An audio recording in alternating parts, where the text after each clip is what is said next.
YouTube માં તમારું સ્વાગત છે। તો યુટ્યુબ ની અંદર હું તમને પહેલો જ વિડીયો બતાવવા જઈ રહ્યો છું મહાભારત વિશેનું। તો મહાભારત શરૂ થઈ ચૂક્યું છે। કીર્તિ પટેલે કીધું છે કે હું કુંભના મેળામાંથી પાછી આવી ગઈ છું અને ના મને સાધુ સંતોના આશીર્વાદથી મને બ્રહ્માસ્ત્ર મળી ગયું છે। તો હવે તમે પોતપોતાની પોઝિશન સંભાળી લેજો। તો હવે હું આ તમને ટ્રેલર બતાવવા જઈ રહ્યો છું। આ વિડીયો તમે જોયો, આ વિડીયો તમારે જોયા લાયક થશે। તો આ વિડીયોની અંદર કીર્તિ પટેલે એવું કીધું છે કે ભાઈ મારી કોમેન્ટની અંદર કોઈ પણ વ્યક્તિએ ગાળ લખી છે તો એને એવી આવા શબ્દનો ઉપયોગ કર્યો છે કે ભાઈ તમારી મા બેનને તમે સંભાળજો। આવું કીર્તિ પટેલ કહે છે, હું નથી કહેતો। પણ કીર્તિ પટેલે એવી કોમેન્ટ કરી છે ને, કીર્તિ પટેલે એવું વસ્તુ બોલી છે ને એ કે મારે હવે બ્રહ્માસ્ત્રનો ઉપયોગ કરવો જોશે તો આ બધા સીધા હાલશે। રોયલ રાજા, લાલભાઈ આહિર, ખજૂરભાઈ, કેટલા વ્યક્તિના એને નામ દીધા છે એ વ્યક્તિ। તો આ વિડીયો હું તમને દેખાવા જઈ રહ્યો છું। આ વિડીયો બરોબર નજરથી જોજો તો તમને ખબર પડશે। તો ચાલો મારા મિત્રો, મારા બ્લોગની અંદર તમે બન્યા રહીજો। આ બ્લોગ આપણી પાસે નવો જ આવ્યો છે એટલે હું તરત તમને દેખાડવા જઈ રહ્યો છું। તો હાલો મારા મિત્રો, બધાને જય માતાજી, જય વીર। મહાભારત તમે ચૂપચાપ જોયા કરજો, વચમાં ડબકા પૂરવા ના આવતા હો વાલા। અને હવે જે લુખો વચમાં જાય ગો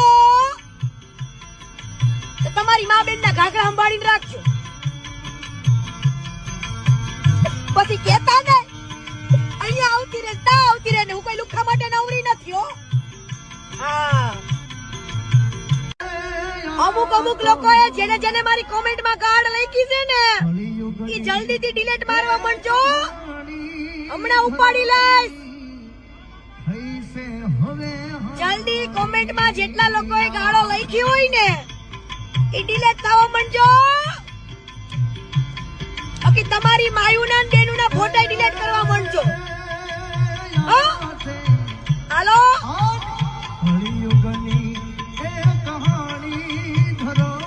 મહાભારત તમે ચૂપચાપ જોયા કરજો, વચમાં ડબકા પૂરવા ના આવતા હો વાલા। અને હવે જે લુખો વચમાં જાય ગો તો તમારી મા બેન ના ઘાઘરા સંભાળીને રાખજો, પછી મારા નવા વિડીયોમાં તમારું બધાનું સ્વાગત છે। તો આજ બધાને જય માતાજી, જય વીર વસરાજ। તો આજે આપણે કરશું મહાભારત વિશેની વાત। તો આ મહાભારત છે કીર્તિ પટેલનું। તો કીર્તિ પટેલ કુંભના મેળામાંથી જઈને પાછી આવી ગઈ છે ને કીર્તિ પટેલે એલાન કરી દીધું છે કે ગુજરાતમાં અત્યાર સુધી શાંતિ હતી પણ હવે મહાભારત રસાઈ જાય। એટલે આ વિડીયો તમે આખો જોતા રહ્યો તો તમને ખબર પડશે। આપણે કોઈનો વિરોધ નથી કરતા પણ એને રોયલ રાજા, ખજૂરભાઈ, લાલભાઈ આહિર ઘણા વ્યક્તિને એને ચેનલ આપી દીધી છે અને ચેનલ તો ભાઈ એને કીધું છે ઘણા વ્યક્તિને કે મારા વિડીયોમાં ભાઈ તમે ખોટી એના છે કમેન્ટ કરી હોય ને તો એ કાઢી નાખજો। અગર એને કીધું એવું તો આપણેથી ના જ કહેવાય પણ એને એવા શબ્દોનો ઉપયોગ કર્યો છે કે ભાઈ કીર્તિ પટેલે એવું કીધું છે કે મારા વિડીયોની અંદર, મારા વિડીયોમાં તમે કોમેન્ટ કરો છો ને તો ધ્યાન રાખજો, અગર તમારે ન થવાનું થઈ જાય તો ભાઈ તો શિખંડી જેવું કામકાજ કીર્તિ પટેલે કરી નાખ્યું છે કુંભના મેળામાંથી આવી। એટલે આ વિડીયો તમારે ખાસ ને ખાસ જોવાનો છે। આ વિડીયો જોજો। તો હું તમને કીર્તિ પટેલનો વિડીયો દેખાડવા જઈ રહ્યો છું।